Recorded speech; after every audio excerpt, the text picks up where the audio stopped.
I'm Jen Rubinetti, wellness embodiment coach, sound healer, and somatic guide. And I'm Joanna Rajendran, mindset mentor, high performance coach, and two-time author. Every week, we bring you real people sharing honest truth about their path to more peace, passion, and power. The tools, the turns, the breakthroughs. And we don't just talk about it, we practice it together. Breathwork, meditation, somatic movement, right here with you. This is Regulate to Elevate from the founders of BECOLLECTIVE. Hey, Joanna. Hey, Jen. Hey. We're back. It's episode 2. We made it to episode 2. I know. I feel so fancy. I feel like podcasters. Well, I mean, I think we were already podcasters, but now we're like podcasters extra. Right. Like I have headphones because you said my sound needed balance. And now I really feel like a recording artist. I have a light attached to my whole setup. I feel very official. This is really official. Hardcore, super tech geniuses. Joanna, we have a wonderful guest coming today, but before we introduce her and before we bring her into the fold, how about we start with a practice that will help ground us and release tension so that we can make this episode super flow, super easy, and super fun. I love that. And I love that we're going to start our episodes with our own quick regulation. But today I have a special request. Can we please go off script? Because I'm doing a water fast and I have a bit of a headache and I am a punk because I'm used to feeling so good in my body all the time that I would love for you to help me regulate my headache away. Are you asking me to do my magic spells and help you to remove your pain? Oh, I believe I am. Okay, well, let me put my witch hat on. I'm ready to go. All right, let's start really simply, okay? And I want to just say to our audience before we officially begin, Joanna, you are welcome to close your eyes and just listen to the melodious sound of my voice. This is for Joanna's headache, but this can be applied to any place in your body that feels pain or tension, anything that's just feeling uneasy. I invite you now to take a slow breath in through your nose and gently exhale through your mouth. Let your shoulders drop. Unclench your jaw. Soften your forehead, your eyes, your hands. Allow your body to settle. No effort, no forcing. Now bring your awareness to the place in your body that feels tight, heavy, anything uncomfortable. Don't analyze it, just notice. Now in that space, imagine there is a small bag of sand just resting there. It may feel dense, weighted, holding something for you. There's no need to push it away, just acknowledge it. Now gently imagine that the bag begins to open, a small opening at the top. And slowly, the sand begins to pour out. Softly, steadily, like grains slipping through your fingers. With each exhale, more of the sand releases, draining out of your body, leaving through your fingers and your toes, down through you and away. You don't have to force anything, just let it happen. Feel the space becoming lighter, less dense, more open. And as the last grains of sand fall away, the bag is now empty. And now imagine the empty bag itself beginning to simply dissolve, breaking apart, disintegrating, until there's nothing left. Just space. And in that space, something new appears. A warm, gentle light, soft at first, then growing, filling the area where the heaviness once was. The light is steady, comforting, supportive.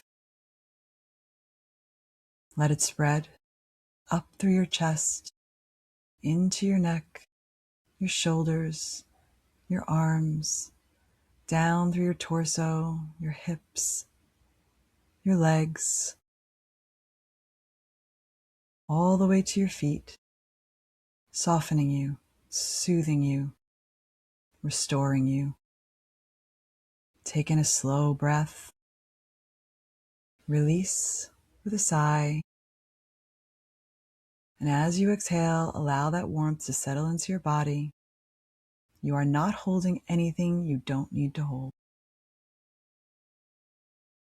And when you're ready, gently bring awareness back to the room. Wiggle your fingers and your toes and open your eyes. Welcome back. Thank you. Feel any better? Lighter. It's amazing. And I still have the sensation of where the headache was, but it doesn't have the same hold on my head. And I know we teach these practices. I know it's because it's come from a place where they've regulated our lives, but it's still so astounding every time it works. I think so too. The body's ability to heal itself, incredible. It's incredible. It's amazing. And I'm We are all excited healers. to say that I just got word that our guest is waiting in the waiting room. So would you like to introduce her? I am so excited to introduce her. Whew. Okay, first of all, I just want to give myself this quick grounding. Mina Takayanagi is our guest today. She's one of those women who, the moment you meet her, you understand why the room shifts as she walks in. She's a Wharton MBA, founding partner of a private equity firm, a former Lehman Brothers and Warburg Pincus veteran, and one of the most quietly extraordinary women we've had the privilege of sitting with. Would you like to invite her in now? I would love to. I think this is a whole new skill set for us because it looks like I'm going to say, come on in. Come on in. We have our producers just brought our guest in. I'm going to go with that. Mina, you made Mina. it. Yes, hello. Good evening. Hello. We Hi, just finished Jen. telling Hi, our Joanna. guests. It's so nice to see you. We just finished giving our guests a quick intro to who you are, but welcome to your spiritual play date with Jen and Joanna. We are so excited to have you. Yes, thank you for having me. I'm very excited to be here. Well, this episode, Mina, I'm sure you've already been briefed by Joanna, is what happens when a woman who spent her entire life mastering external performance is forced by circumstance and by the body and life itself to turn inward. So before we get into your whole story, I want to start right here, right now. Okay. With who are you today? We don't want the resume, not the title. We want to know, who is Mina Takayanagi? Please help me repronounce that if I got it wrong in this chapter of her life. Yes, it's a Japanese name, by the way, that means tall willow tree, Takayanagi.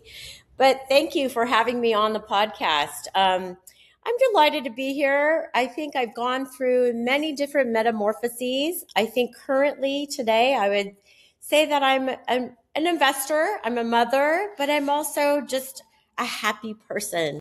I'm just content and happy, and I'm living my best life at age 58. So I'm quite happy to be here and to be talking about this amazing topic. Listeners, if you are not watching us on YouTube, pop onto our YouTube and take a look at what 58 looks like when it's living its best life. Seriously. So there is, when you said why Mina has this energy that you notice as soon as you walk in the room, where the three of us met, we were at an event in New York City when a room filled with amazing, spectacular women. And even amidst that crowd, it wasn't just your fabulous energy and your really awesome socks. We're going to get to that later. The socks and heels combination was incredible, but it wasn't that. There's this energy around you, an aura that really glows, and it glows with this very peaceful, confident joy. So it's the joy that feels very grounded. And that's the kind of joy that usually doesn't happen by accident. It happens by choice and by practice. Yes, that's so amazing that you picked that up, Joanna. Thank you for that. You just, it's a very kind, calm energy that you have when someone talks to you, but it's also inviting. In 5 minutes, I thought, wow, I want to read her diary. I want to watch her biopic. I want to hear and by the way, is it supposed to be biopic or biopic? I think biopic. Yeah, I think biopic. We'll just go with tomato on that. But I also love that the three of us all have names that we always have to say to our interviewers how to pronounce before interviews begin. But will you bring us a little bit to where this all started? You know, you had a very high powered beginning. How long did you last in that before you felt there might be an inkling of some balance or some other ways possible? So do you want me to go through the early part of my career?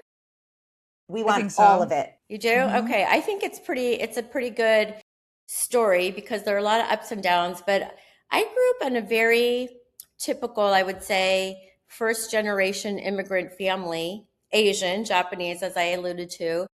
And in that scenario, in my upbringing growing up, criticism and being very critical and judgmental were just the major constant themes around me. And so I would say until I was in college, I was so insecure. I didn't have this joy that you're kind of alluding to. I was very down on myself. I was pushing myself very hard. And where does one turn when that's the kind of upbringing you have? Well, you turn, in my situation, you turn to academics. So I excelled as a child, but I wasn't happy, not even by a long stretch. And I would say I didn't know who I was whatsoever. But because I was academic, I was a straight A student and whatnot. And then when I got to college, I said, you know, this cloud of criticism that's hanging over me, this has to start to change. And so I literally went from someone who was very shy, very introverted, and I said, I'm not happy. This is not the life I want to lead. So when I went to college, I purposely joined a sorority, and I decided this is the way I'm going to be. I'm going to be outgoing. I'm going to talk to people. I'm going to stop being so shy and just quiet. And so that really forced me out of my shell. Yes. That was just a decision. You just decided I'm going to be from shy. Conscious decision. Wow. Yes. And this is something, and the reason I wanted to tell this bit of it is because when you feel that this is your destiny to be a certain way, I need to be this way, I need to be shy, I need to, not be who you think you could truly be because of barriers, because how you grew up in my situation or whatnot, you still have a choice that you could make. And the choice I made when I went to college is I want to be a different person because I feel that I will be happier as that other person, meaning Brilliant.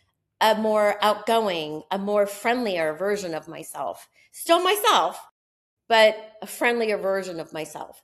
So I made that you didn't think you had to live into the role that you were cast in a previous chapter. And that's the amazing part. You could keep rewriting the character attributes as you go.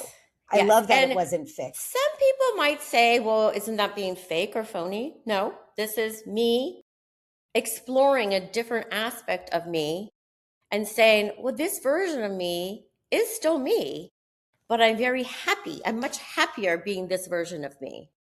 So I may have also went from like very shy to like the other end of the spectrum a little bit too much. But that's okay. I love an extreme. That's okay. Sometimes you need to do the extreme. Sometimes you need to, and then you kind of calibrate and you come somewhere in the middle. And I think that's just the journey of life, right? You kind of explore different things and you try out different aspects of your personality, and you will kind of get to a point where it feels very comfortable to just be in your own skin. And so after I went to college, I worked for 5 years, and then I went to business school. I got my MBA in finance, and there again, I was very academic.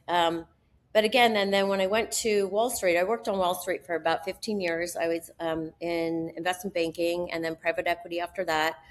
Again, that kind of brought me onto the academic side, but I hadn't really mastered the whole who am I question.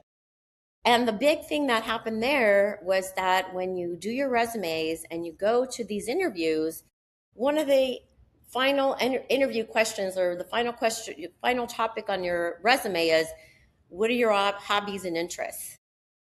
Well, I couldn't write any down. I couldn't write any down that I genuinely felt interested in or passionate about. And I thought, geez, all I am really is just a workhorse, but no depth. Who am I really? Who am I really? So then that sent me down a journey of getting into the therapy, getting very almost like fixated on who am I? Where did I come from? So then I went through that segment of my journey, and I would call this how whole old are you? journey. I was Where were probably you? 27 in New York Okay, so City. you're well out of school at this point. Yes. Okay. But because if you have this sort of background where you're very focused on your career, then you get into this very overwhelming career. And Joanna, you and I kind of talked about a little bit about burnout and corporate burnout. I think this is a little bit of the key of where that comes in, when you are doing things because you want to prove to somebody. In my situation, parents. I had a father who was an entrepreneur, who's a businessman, but not necessarily a successful one. He also didn't think that his daughter, he had a son and 2 daughters, he didn't think any of his daughters could really become successful in business. And so talk about a chip on your shoulder, right? I had a lot to prove to my parents. But when you achieve that goal, and we all should achieve these goals that we have set for ourselves, because the sense of confidence that comes from that is irreplaceable. So when I've achieved that goal of getting onto Wall Street, working and being a successful investment banker, not knowing myself then became kind of my obsession. Like, who am I really? Now I've gone from being very shy to now being very outgoing. Now I've gotten onto Wall Street. I have my fancy MBA. But who am I really? Outside of like the resume builders, what is my essence? What do I stand for? So This that question came up for you kinda, in stages. Is that it seems like every yes, stage of your life, yes, the question just would yes, reappear because you hadn't figured yes, it out. yes. Okay. And I kept setting goals for myself, achieving them. But when you achieve them, the what's next? And a lot of people, I think, would go down the path of, well, you get the next job, you get the next promotion. That's the part that I think makes me a little bit different than most people, is that I could see that the next goal would just lead to the next goal higher than that, and so on and so on. And that's, I think, where the mousetrap or the hamster wheel phenomenon comes in. And I do hear this a lot from people that are burnt out or just exhausted, because all they're doing is just resetting the bar. Well, I think a lot of people will say they change the goalposts, right? The goalpost gets Yes. higher, wider. Or we say they should all over themselves. Well, if I got here, I should go for this, what they perceive to be the natural next step. Yes. And I'm wondering if at this point, when you started this introspective season, were you already feeling like you had finally gotten that approval and recognition you were seeking from your Yes. dad?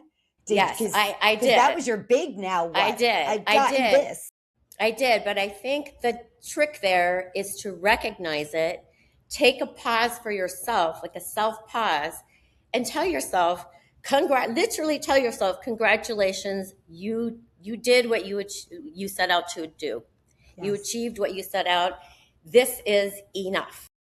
And I think a lot of people forget to do that. This is enough. Absolutely. And to pat themselves on the back and say, I've done what I want to do.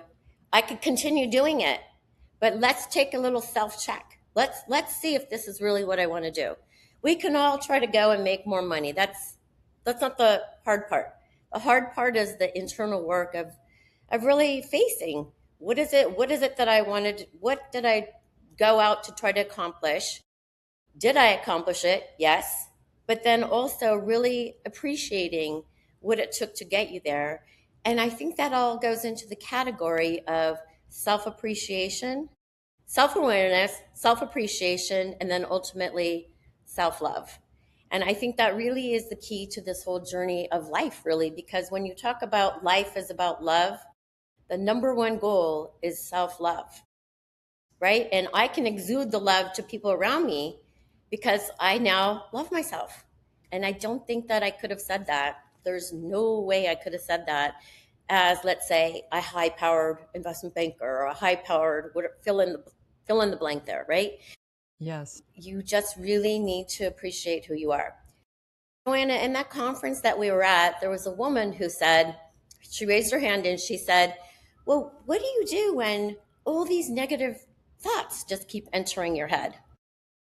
And that to me was such a phenomenal question, because I think for particularly women, but I'm sure men too, which I can't speak to since I'm not a man, we do have a lot of those negative thoughts. And so and especially if you grew up with parents who are critical, which I did, and you are an overachiever, which I am, I think you tend to really be hard on yourself, because that is how you were able to achieve that high level of success, because you were Right. pushing yourself all the time. It drove you at one point. It And if it drives no you. longer serves you, Serves you. you've already tapped into it though Exactly. so well, because celebration leads to continuation. So if you Yes. want to feel happy and you celebrate the fact that this milestone was achieved, you know, most people say that the hardest part, the most likely you are to stop in a marathon, I will never know this from personal experience, is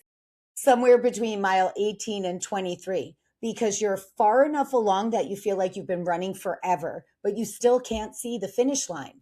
So, what happens when you're constantly striving? You leave yourself wide open for more of this inner critic and this negative self talk. Yeah. By you stopping to celebrate, you actually pressed pause on the critic with the remote in your hand, and you've chosen a different channel. So, Yes. luckily, because of neuroplasticity, we can change the thoughts. And if you Yes. have a thought all the time, it's like a well-worn superhighway. So when you're first forging a new one, it might feel like you're going through the woods and you have to actually whack the trees around you.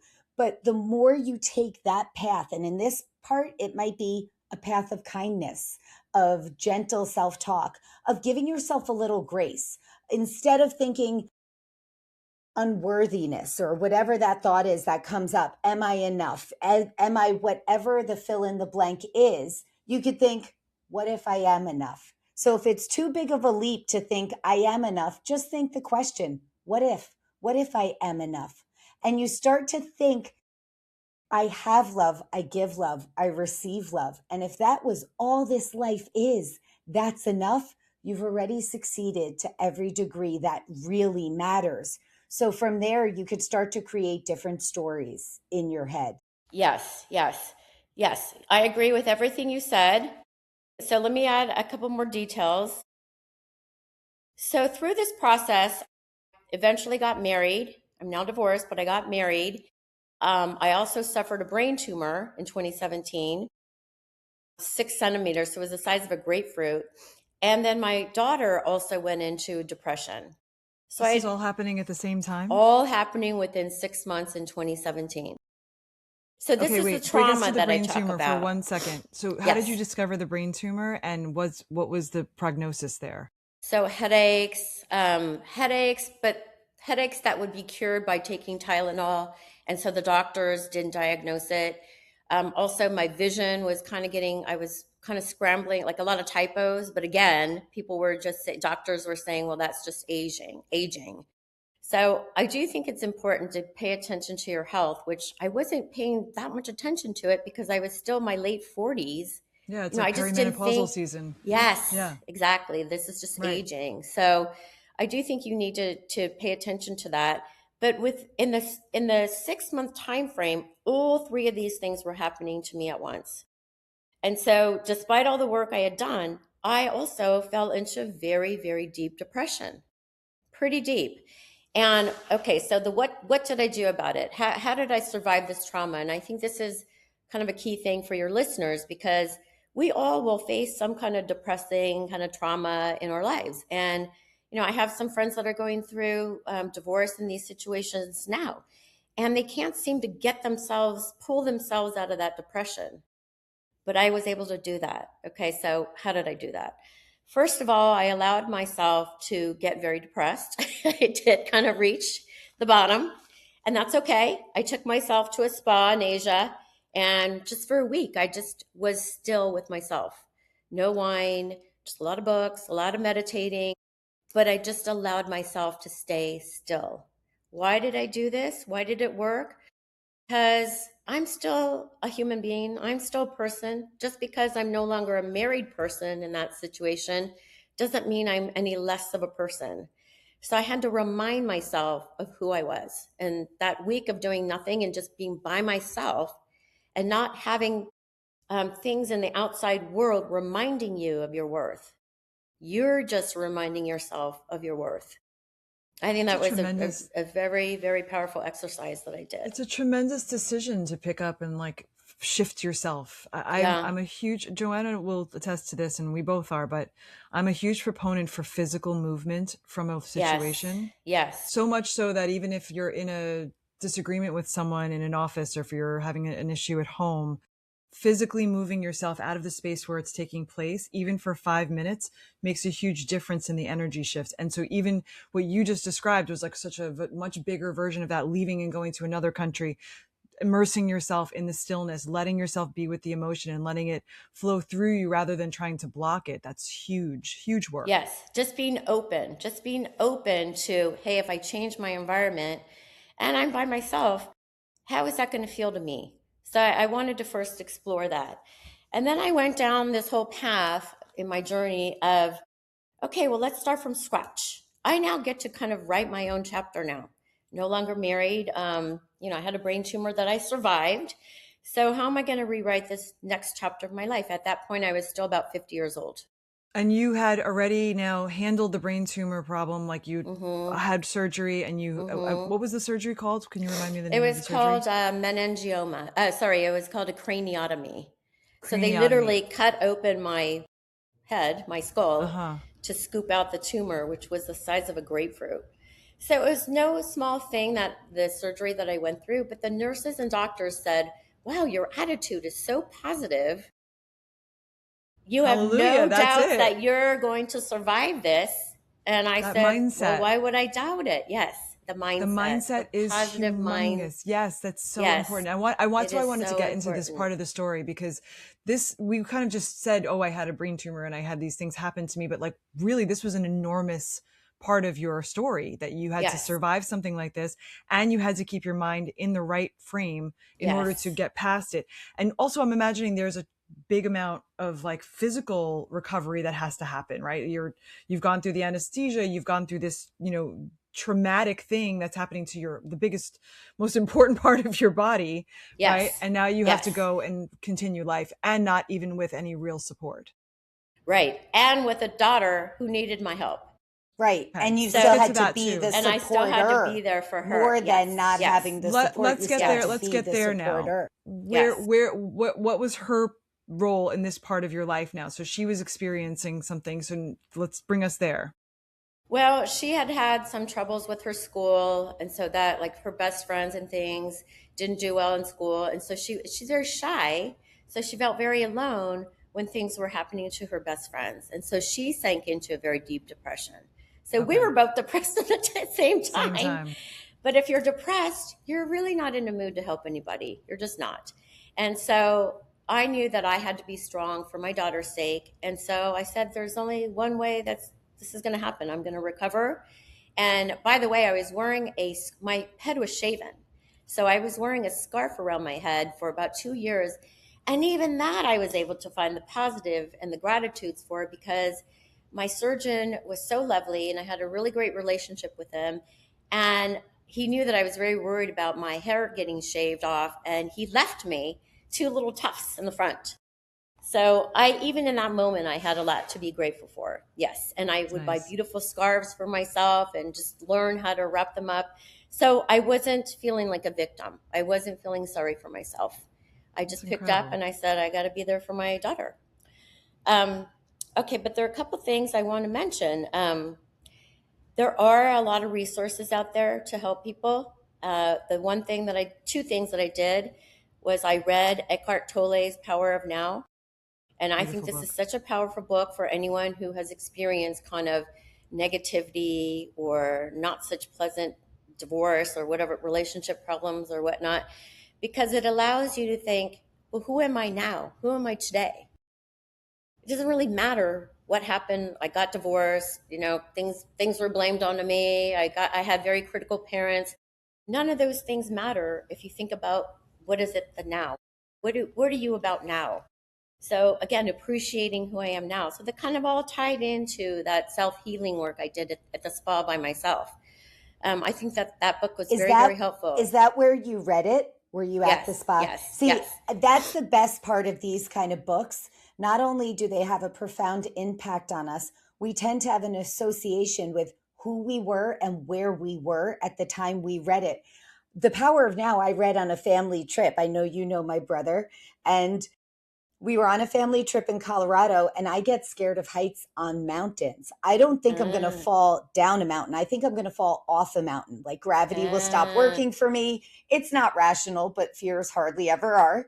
And when I was reading The Power of Now, one of the things that seemed so simple was so profound to me, that if I'm worried about falling off the mountain, that's in the future. It's not happening yet. Yes.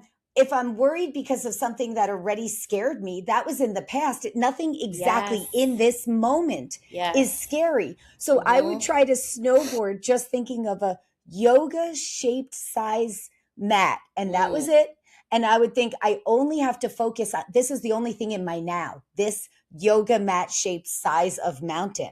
So even something so silly could come into such a clear lens of focus, because what that book did to me was frame worry is future focused, regret is past focused. In this moment, how do I feel? And it makes you truly check in with yourself. Yes, very, very good analogy. So my falling off the mountain was, how am I going to find my life partner? I'm now in my 50s. I'm now divorced in my 50s. How in the world am I going to start dating? How am I going to find my life partner? It seemed like an insurmountable task. Well, Power of Now. Just don't worry about that. Don't worry about what you cannot control right now. Just work on yourself and being in a good place for the now.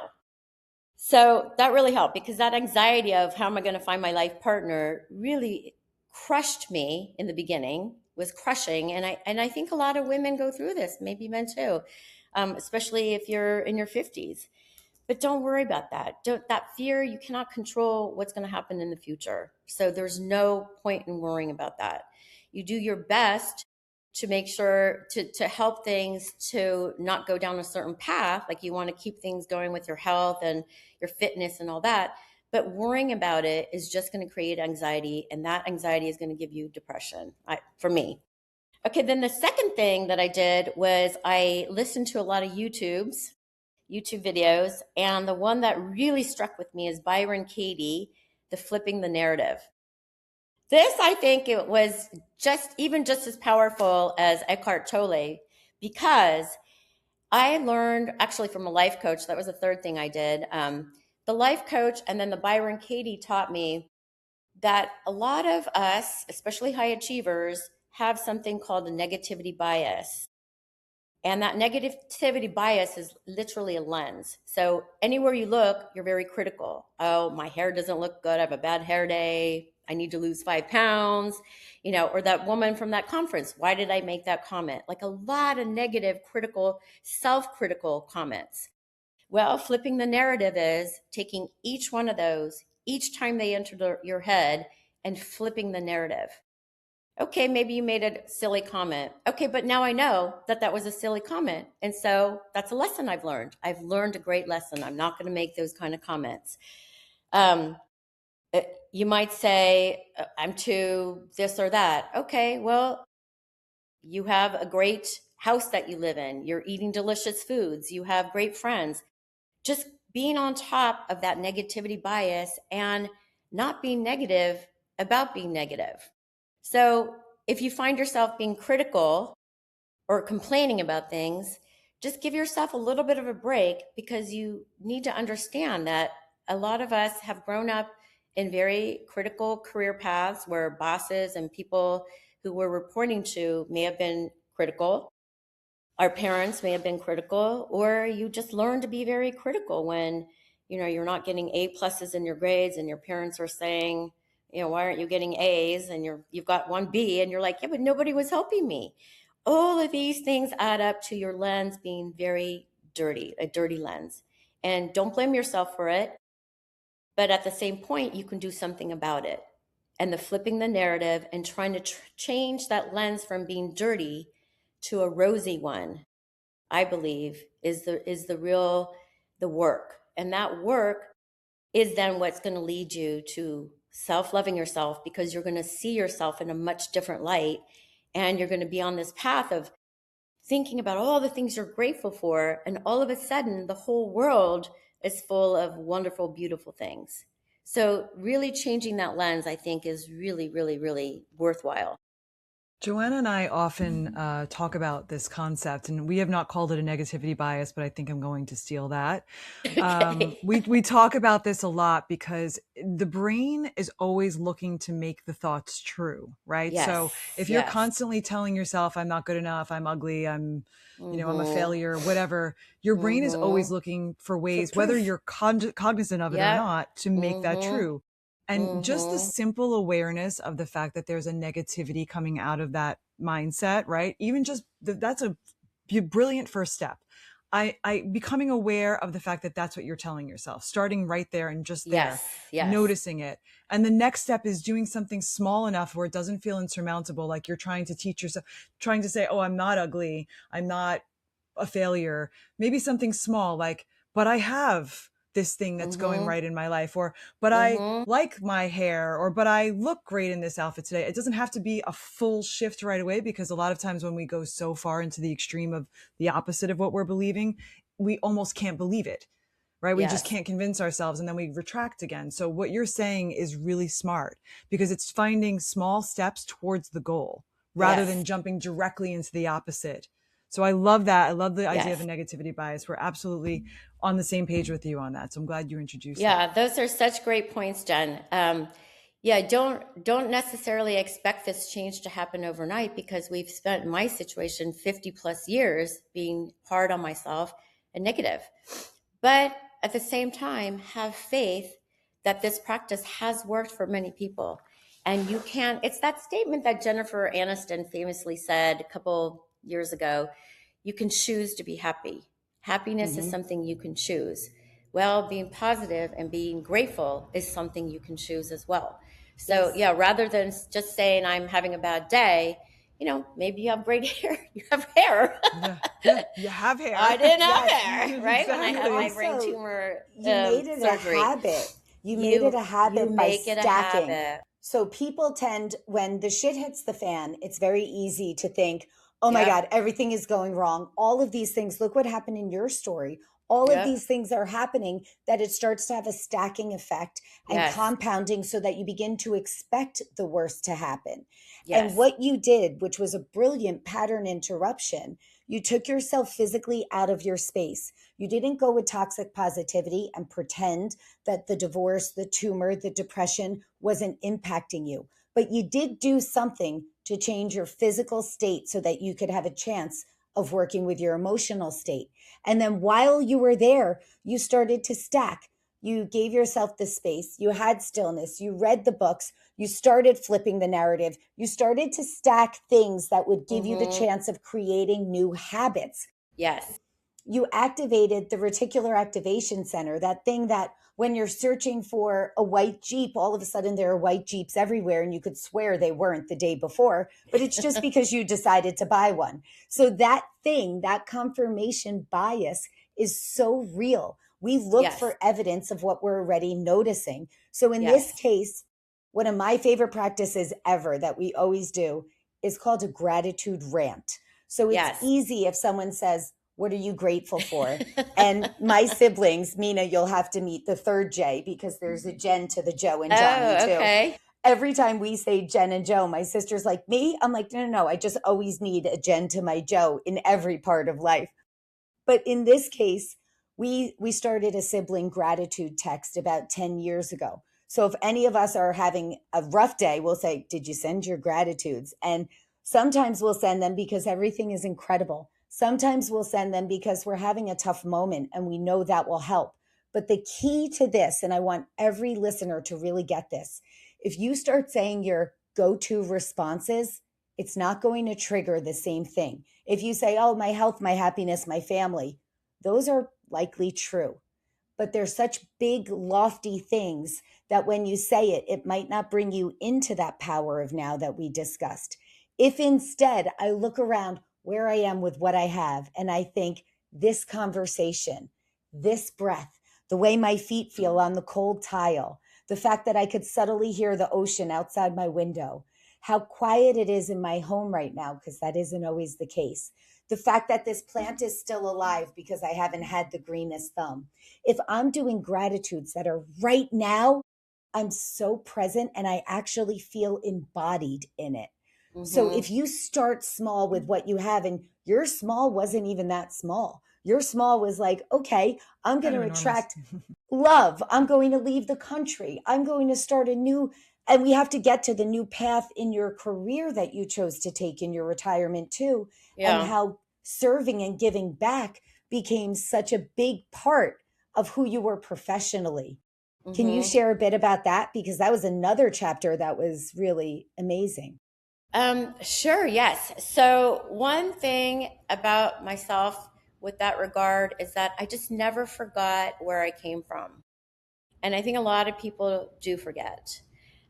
So when I went back to business school, I couldn't afford to go. I got to Wharton. I got into Wharton, accepted, but unless you can show that you have the money in the bank account to pay for tuition and whatever, you couldn't physically, they wouldn't let you come. So I, out of desperation, and at that time I was making about $18,000 a year. So I wasn't in any kind of position to pay $50,000 for tuition for private school, basically. And there were no grants or loans that I could take out. But there was I had a $7,500 gap in being able to go. And out of desperation, I asked a lawyer, real estate lawyer, who I did one transaction with. So I didn't know him personally. He co-signed my loan for me, enabling me then to go on to MBA school. Now, that's a unique situation, but I think other people cobble together student loans, whatever it is, they have somebody else's assistance for them to go get educated. I never forgot this piece to myself. And I remember making a vow to myself that, hey, if I did become this investment banker, I'm going to pay it back somehow in spades. Not just the 7,500, which I never had to tap into, but I want to give back to this cause multiple times over. And I guess it's akin to someone saying, I want to make sure that the spot that I took in that school was worth it and that I make something, do good with that. So because of the scholarship angle, I decided to get involved with the Asian American Scholarship Fund. And I not only was on the board for them, but I set up a New York chapter and then a Hong Kong chapter where I would bring together my Wharton classmates and we would give money, of course, for scholarships. We read their scholarship, their applications, and we would allocate the scholarship dollars. And we would mentor these kids. We would mentor these young men and women in college and out of college, but those who don't have the resources to go and hire coaches and whatnot, they don't have mentors in the role of like mother and father, aunts and uncles, like a lot of immigrants. They don't have those kind of people in their lives. So I wanted to serve as that kind of mentor for these younger kids. So I did that for about 20 years, and we probably sent like 25 scholarship, many kids for these scholarships. So it's just that sense of never forgetting where you came from, I think is so key to being able to give back, because that was you. Don't, what do they say? Wrap up the ladder. Don't pick up the ladder and wipe it away for the person who's coming up the ladder beneath you. Yeah. Make sure that you can give back, because that is part of finding joy in your life, is being able to give. So being able to get to that position where receiving a gift is great, but get to that position where also giving those gifts is just as great, or if not greater. And these are, you can get, I did this in a scholarship way, but there are little ways every day that we could give, right? Whether it's the person who is selling the candies on the subway, or even just to my doorman. If I have an extra plate of cookies or something, I'll bring it to the doorman and say, this is for you guys. And being able to bring that joy to the people around you is, you will also receive just as much joy, if not more, in doing that. I love that sentiment. I think it's so important, especially when you rise to a place where you're easily able to give to others, but sharing your story. I mean, what you're doing even here with us tonight is also giving to us. You're not getting paid to be on this podcast, but your story can reach people and inspire them in ways that, other stories maybe didn't have that kind of an effect. So like women, especially, which is our main audience. We love you guys if you're listening, but we know that we are mostly ladies. But, just hearing the story of resilience, hearing how you continued even in the face of much trauma and adversity, and picked yourself up and found ways when it seemed that there were no ways available. One of the parts that you spoke about that really touched me is, I know you say that this was a unique situation that you were able to get someone to co-sign for your student loan, but for me, in listening to that, it was more about the fact that you put something out into the universe, that it wasn't about how you were going to get to this college, just that you were going to get into this education program. And it wasn't for you like, I have to do it this particular way. You just said, I'm going to make it happen some way. And the way appeared. This person just happened to appear. For us, that's everything. That's the manifestation. That's the power right there, is not worrying about how it's going to happen, just believing that it's going to, and somehow it does.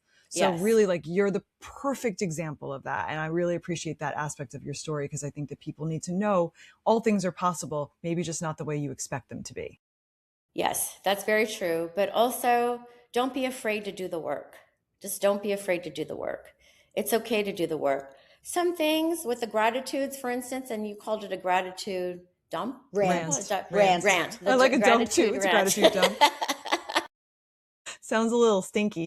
It does sound pretty funny, but I like the rant. The way that I got started, and I liked your analogy about the stacking. The analogy that I received from my life coach was, if you take, let's say, a balsamic vinaigrette, and what's in there right now is just oil. So the oil is the negative.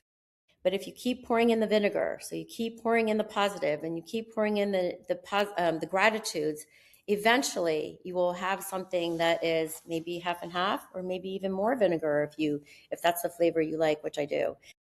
So don't give up because you're not day one going to feel like a different person, but just keep at it. And these things cost no money to do.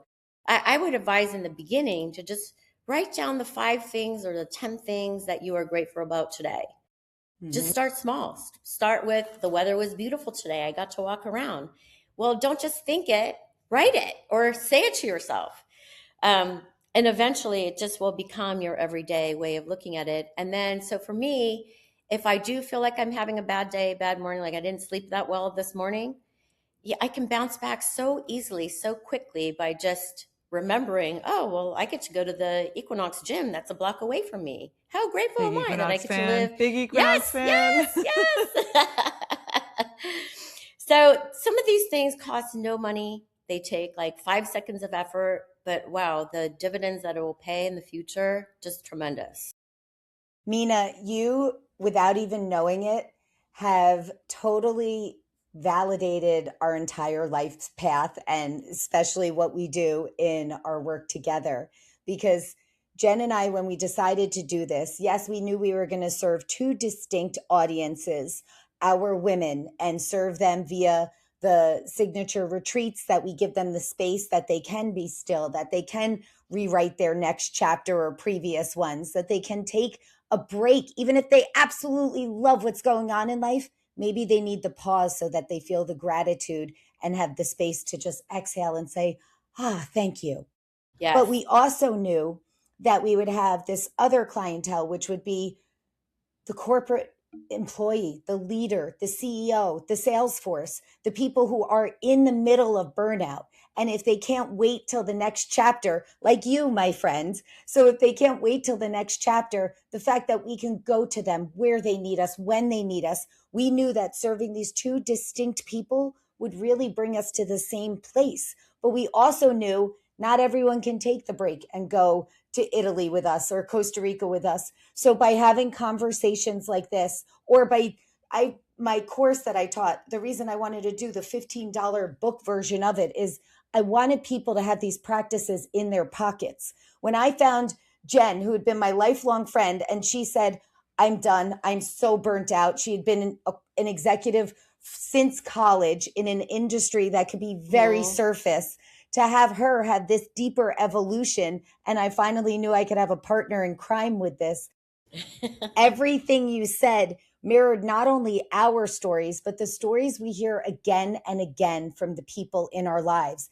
And you are such an amazing model of what's possible when you continue to choose. What kind of love do I want in this chapter? What would that look like? What would that feel like? And spoiler alert for our listeners, this gorgeous 50-something-year-old is officially off the market because you did find your love. I did find someone who was very amazing and very emotional, has the emotional depth and full of gratitude. So yay, yay to Not me. Congratulations. And there's something that I was so curious about when we met and what I heard about you, because in your journey of giving back, you've also been a benefactor, especially in women's sports. Did you play a sport? Did you always love sports? How did that part of your journey show up? Yes, I did always play sports growing up, but I think women's sports is just about to get its star rising. But I think I kind of like to kind of help out the underdogs and female athletes, the whole category of women's sports. I mean, you can't think of a bigger underdog segment of the population there where they get paid a fraction, like the WNBA players were getting $70,000 a year as salary, compared to the NBA players who are in the millions. It's just that aspect of it, and being a female who's very into female causes, I just had to get involved with that. So that's more or less the impetus. And I think, like with most things in that area, commercial, like being able to find the commercial aspect of it and having them to support that and promote that, I think it will take women to figure some of these big issues out. And so a little bit of it is you got to put your money where your mouth is, right? You got to really care about the causes that affect you, your children, your daughters, grandchildren, granddaughters, and really, really try to back the causes that you believe in. And I think to date, a lot of that has kind of happened, but not in a big enough way. So I would like to be part of that wave of women who are trying to take care of these women's issues and causes. Jen, do you feel like we're doing our part, since you're funding gymnastics and I'm funding volleyball every weekend? Every weekend we write each other like, what tournament? For your girls. For our girls. Yes, but I mean, listen, we're champion for women. We are always going to be, and we want to raise the voices of other women who are champion for women. And so that is why that you are just the most perfect guest for our second episode, because this is exactly the narrative that we're trying to bring, forward.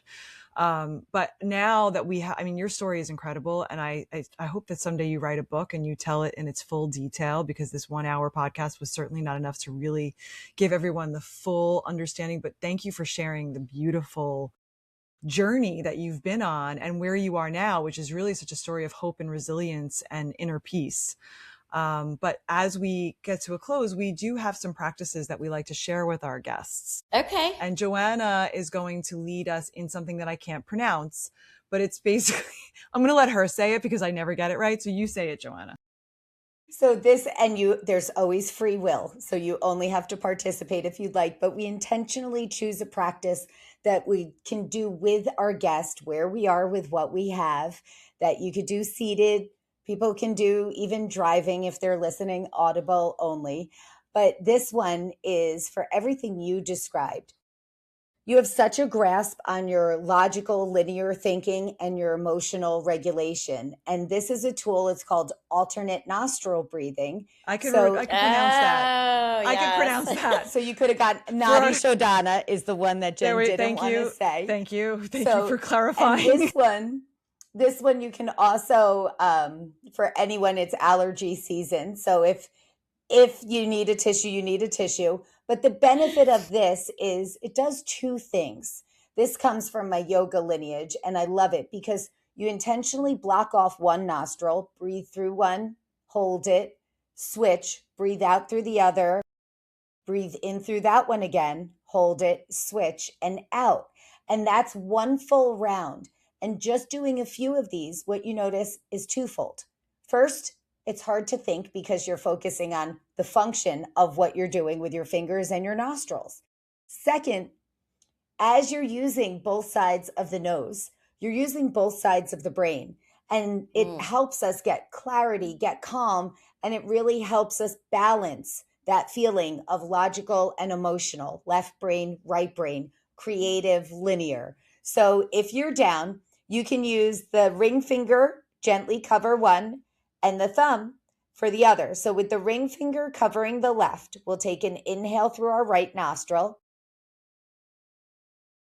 and pause, and then cover with the thumb and exhale through the left. Keep it there. Inhale through the left. And switch and exhale through the right. And that was it. You could gently release. It is one full round. But even with one full round, you could feel a little shift. I had about 1,000 people at a keynote last week doing this. And when I said, feel free to bust out the tissues, I said, don't worry, this isn't the point where we have an emotional break and we sob together. This is just where you've been listening passively for a while. And even doing something like this will bring you right back into this moment, this breath, this place. And now, before we let you go, because you've been such a generous sharer of your story and sport with our whole platform, this is what we call our magical mason jar. And oh no, as we continue in our journey, we are going to have so many more of these out of left field questions that our friends chime in and DM to us. In the meantime, we've had to solicit them. Last week, my 8-year-old son and his play date gave us some. Today, I had some people sending me DMs and I entered theirs. So we never know what's going to come out until it comes. This one is, what was your biggest sacrifice and did it pay off? My biggest sacrifice. Yes, I had to give up my job when I was still married. I had the dream job in New York, but I had to give it up for my then husband to take a job in LA. Was it worth the sacrifice? Maybe not so much, but that's okay because it all worked out. It all worked out in the end. But in that moment and career wise, it was definitely a hit. But I made the decision consciously, and you don't know what you're going to expect on the other end. And sometimes it's not going to work out perfectly, but it's okay. It's okay because I bounced back and I, created a different life for myself. And that sometimes is okay. I love that. And now in your current season, what is your non-negotiable tool that you use to self-regulate? The breathing definitely helps. I think if I am having a down day, then what, besides the gratitudes, which I do regularly, daily, without even really, having to really consciously think about it. But if you just go out to the world with a smile on your face and you're just nice to people, whether it's your doorman, whether it's the person at the coffee place or your gym, the amount of positivity that gets boomeranged back to you is just so amazing. And it can take you right back to a great place. So my non-negotiable is show up to the world in the way that you want to be treated. If you feel like I'm not feeling great, but I want to feel great, well, I'm going to show up in the world and try to make that happen. So I guess like that's a living my golden rule. Yeah, that's great. That's great. Great tool. Thank you, ladies. I love this.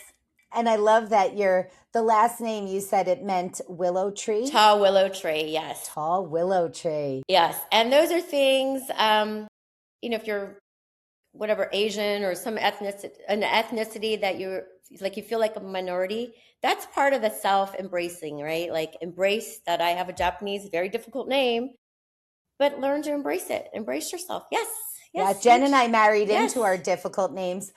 My maiden name was Rothschild, and I married a Rajendran, an Indian last name. And my dad made a joke at our wedding that I went from royalty to a spelling bee. That was his joke. My last name is Rubinetti, and I married a Zaffaranlu. So if I wanted to hyphenate, it was going to be like Jennifer Rubinetti Zaffaranlu, just keep getting longer. So I did it anyway. I just kept both because you know what? I am who I am. Because we can do whatever we want. Don't say my name. Yes, exactly. God, thank you, Well, Mina. I don't know if you can read my sweater. Happy? I think you can. Yes. I can now. Happy? I couldn't read it because it was blocked by all that gorgeous hair you manifested post shaving it. Yes, but I wanted to show up in a happy place for you all. So I just wrote it on my shirt, and lo and behold, the world was smiling when they saw me with the sweater on. So sometimes that's just what it takes. When we met, it was a very gray, chilly day in New York City, and you had the brightest pink on with these happy socks and really bright, happy heels. And that visual of you were literally a light in a gray landscape of the backdrop. And it was, you're a sparkle. You go through life with a sparkle. Thank you, Joanna. You just can't take yourself so seriously sometimes. Just have fun with your life, right? We made it here. Have fun with what we've made. Agree. And that's why Jen, much to her chagrin, we're going on a retreat that we leave this weekend to lead a private one. And I told her, we're belly dancing on this retreat. And she said, are we? I said, oh, I already ordered the belts with the coins. I've been doing a lot of sit-ups this week. I'm doing a lot of extra sit-ups. I'm like, I'm going to be ready. I'm going to be ready for the belly. You're going to be ready, and girls are both gorgeous. So you're going to have the time of your lives. And I think it's great what you're doing. Really, really great. You've kind of rolled in the whole strategy of me going on this retreat, a spa retreat for a week, wrapped in with the life coaching. So you've got it all together there. So I think it's a brilliant strategy. You didn't realize that your entire path was our entire life's work. So thank you for living your life just to really fit this podcast. Just for you two. Yes. That was so kind of you, Mina. Everything happens for a reason. So generous. So generous. You're amazing. Thank you. Thank you. And until we meet again, we will be so grateful for this conversation that we could replay. Okay. One more. Thank you, ladies. Bye. Mina. Bye-bye. Bye-bye. And now this is the part where Jen and I stay on and just say our sentence of amazement. What is your sentence? What was your takeaway? She's just so resilient. And that is so important for women to see other women embody, right? Because like all of those things that happened, like one after another, like all that compound effect of the depression and what was happening around her, but yet she still kept her eye on the prize of like, this is a season. This is not everything. This is not forever. And that was really, I think, what drove her through, is just having something to look at. Similarly to when you were talking about when you were snowboarding and you just had to get past that next yoga shaped square, right? She just needed to get past those like moments, those temporary moments that she knew were temporary. And then she moved on, and now look at where she is now. That was my takeaway, was like the resilience was just so profound for me. Yeah. Unbelievable. And what about for you? For me, it was something that reminded me of my teacher of Tao, because I told you when we were traveling through India, sometimes we would have to take flights at 4 a.m. And I looked like how you'd expect on a yoga retreat at 4 a.m. to take a flight, like hardly awake, sweatpants, comfy clothes. And you would see Tao in head to toe leather with high heels and a scarf. And what she would say then is, there are things in your life that are going to be hard, and you could choose to do them beautifully. And she didn't mean it in a vain way, although she had a healthy dose of that vanity. It was just because she thought if she could put on her lipstick and wear her sparkle and be in high heels, that she could walk through life with the beauty she wanted to attract inside and out. So Mina, with her sparkle, that she said she doesn't take it so seriously, that she's playful in her approach to not only just how she's dressing the part, but how she's embodying that. And that joy is spreading. You see it and feel it when you're around her, but I think you could even see it and feel it through virtual life as well. She is a sparkle. Yeah, the energy comes through. That was really great. I really enjoyed her. So Me I'm too. really grateful that we were able to bring her on tonight. But now here we are. We're well past our hour. So Joanna, I'm going to bid you adieu. That's French for goodbye. I was wondering if you were going to bid me adieu or farewell, and I was down either way. Well, I'm glad that we're on the same page. And to you, I shall say peace. Peace. Until next time. If you'd like more, join us on one of our retreats to fabulous locations or the at-home version. But either way, DM us your questions for the Magical Mason Jar. And subscribe so you never miss an episode. Thank you for joining us on Regulate to Elevate.